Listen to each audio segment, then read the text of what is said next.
Hi, Stella. This is Declan's favorite author. Hattie and Hudson is his new book. The author's Chris Van Dusen, and I'm your Aunt Barbara, in case you couldn't tell. Tried to get Declan to read this, and Grace and Noah, but they just wouldn't do it. So I'm going to read this to you because we're sending it to you for Christmas. It says, Hattie McFadden loved to explore. Every morning after breakfast, she'd grab her life jacket, wave goodbye to her parents, and paddle out in the canoe to see what she could see. Do not bother me.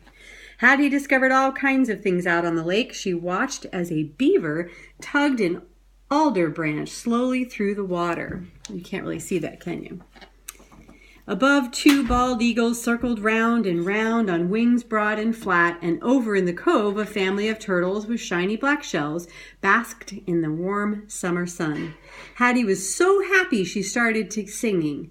When the sun is up and the day is new and the birds are singing in the sky, that's when you'll find me in my little canoe, just paddling by. She had no idea that she was being heard. Not sure if you can see that. There you go. So you can turn to that page yourself. Down at the bottom of the lake, in a cave dark and deep, there lived a mysterious creature. He was an enormous but elusive. He never ventured up to the surface. He spent his days down below, all alone and out of sight.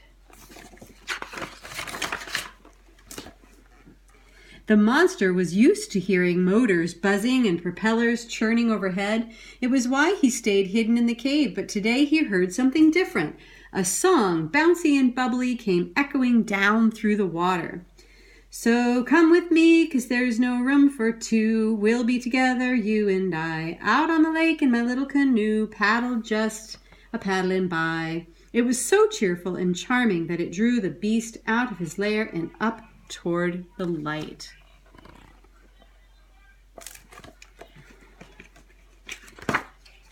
He broke through the water, drawn by the music, and there, just off to his right, was a young girl alone in her canoe singing. Hattie stopped when the thing rose right beside her. She stared at the monster, and the monster stared back, but she didn't feel afraid. There was something in his eyes, the way he looked at her and the curious tilt of his head. It was almost as if she wanted to hear more, so Hattie softly continued singing. When the sun goes down and the day is through, and the moon is a-rising in the sky, I'll take you home in my little canoe, just a-paddling by. And she sang the last note. Hattie was astounded when the giant joined in, harmonizing with a low rumble. Then someone screamed. People pointed, some fainted, and motors roared as boats fled in a frenzy. And all of the commotion, the creature slid beneath the water, and Hattie paddled slowly and silently to the back to the dock. That night, Hattie tried to sleep, but every time she closed her eyes, she pictured the green, friendly face looking down at her. She wondered if she'd ever see him again. She decided she had to find out. At the bottom of the lake, the girl's sweet song played over and over in the monster's head. He wondered if he'd ever see her again, and he decided he had to find out. Hattie paddled the canoe quietly through the darkness. She stopped, waited, and looked down in the rippling water, and suddenly a massive black shape emerged from the depths. Two glowing eyes grew brighter and brighter as the shape drew closer and closer. Slowly, the gigantic head emerged from the water. It glistened in the moonlight, and for a moment or two, the monster and the girl simply stared at each other. Then Hattie broke the silence. "Hi, I'm Hattie," she said. "The girl you met this morning. I was really hoping I'd see you again. What's your name?" The monster cocked his head. "You don't have a name, don't you?" The monster raised his eyebrows and cocked his head even more. Maybe you don't," Hattie said. "Well, you kind of remind me of my uncle's dog, Hudson. Maybe I should just call you Hudson. Do you like that name, Hudson?" The monster slowly smiled. "Good. I like it too," she said. "It fits you. Hello, Hudson." And just like that, they became fast friends.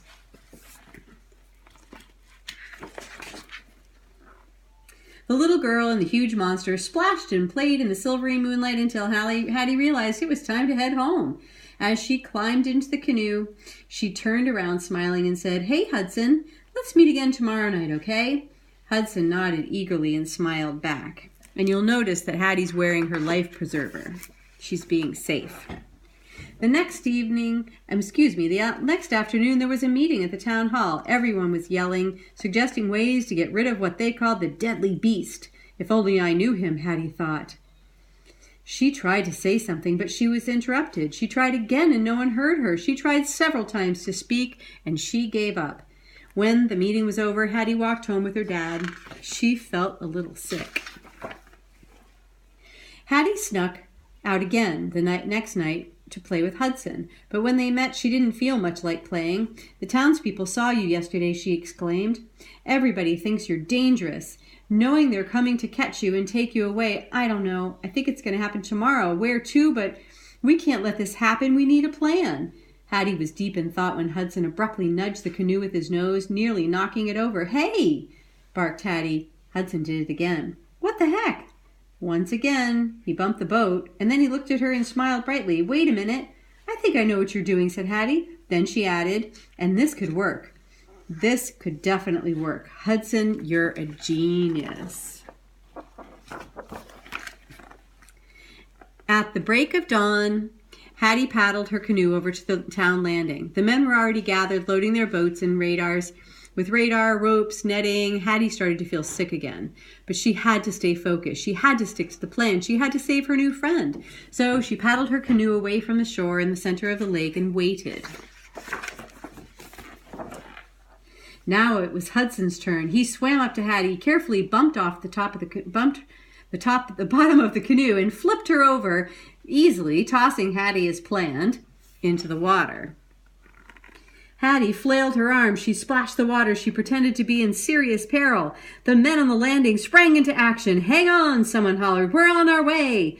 The boats were coming quickly, but Hattie waited and waited until they were in perfect position, and then she signaled to Hudson.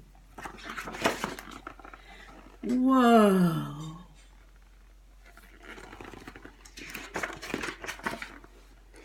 The people stared in complete stunned silence as Hudson slowly swam past, and when he reached the landing, he gently lowered his head and so Hattie could slide right off. Now it was Hattie's turn to hold a meeting.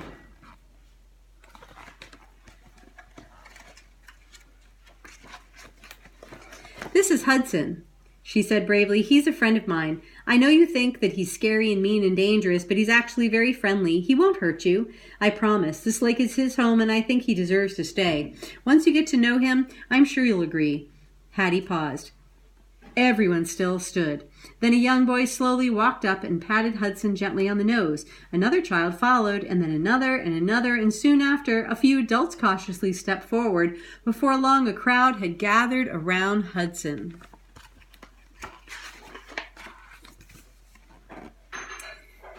It took some convincing, but eventually everyone welcomed the idea of having Hudson around.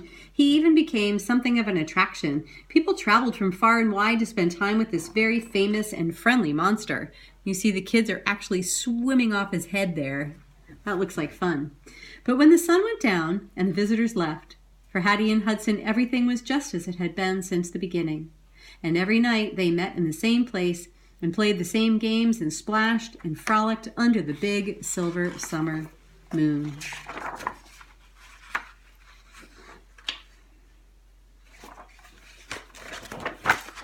All right. Good night, Stella. Good night.